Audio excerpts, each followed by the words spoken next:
magugustuhan mong itong ihahanda ko sa inyong pandesal ngayong umaga. Alam mo, inaantay ko talaga yan every morning na niluluto ng nanay ko. Pero ito ha, trivia lang po. Alam nyo ba na ang pandesal ay pinakilala sa atin ng mga Kastila noong 16th century pa? Kaya pandesal din ang kinakain ng mga bayani natin. Wow! Noon pa? Yes! Well, Saan kumain ng pandesal noon? talaga? Okay, yan ang magandang trivia. At ngayong 2011 na, ituturo ko sa inyo kung ano ang masarap na palaman sa pandesal. At ito ay ang pandesal with cheesy, soft scrambled egg. Wow! Pangalan pa lang mukhang masarap na cheesy soft scrambled egg on pandesal. Yes, at hindi lang parang masarap. Masarap talaga siya dahil ay ang gagamitin natin ay hindi ordinaryong pandesal, kundi may pandesal made from the finest ingredients na talagang naman kakaiba ang sarap at may vitamins at minerals pa. Kaya mo yan? Caring. Ito ang pandesal na may vitamins and minerals. Talagang may palaman pang scrambled egg. Yes. Mukhang perfect yan.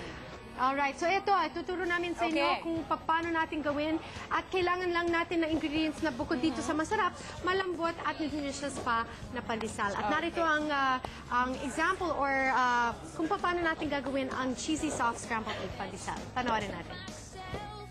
Ang kailangan lang natin na ingredients bukod dito sa masarap, malambot at nutritious na pandesal, beaten eggs, chopped red onions, cubed tomatoes, margarine, vegetable oil, at cheese spread. At para gawin, lagyan ng cheese spread ang isang tinapay. Igisa naman ang sibuyas at kamatis sa margarine at vegetable oil. Season with salt and pepper at idagdag ang itlog hanggang softly cooked na ito. Then, ilagay sa bread na may cheese. And here it is! Ito na! Mukhang akin na lang to. Sige, ito na. Sa'yo na. Masyado. Sige, matikman niya kung anong lasa nito. Masarap.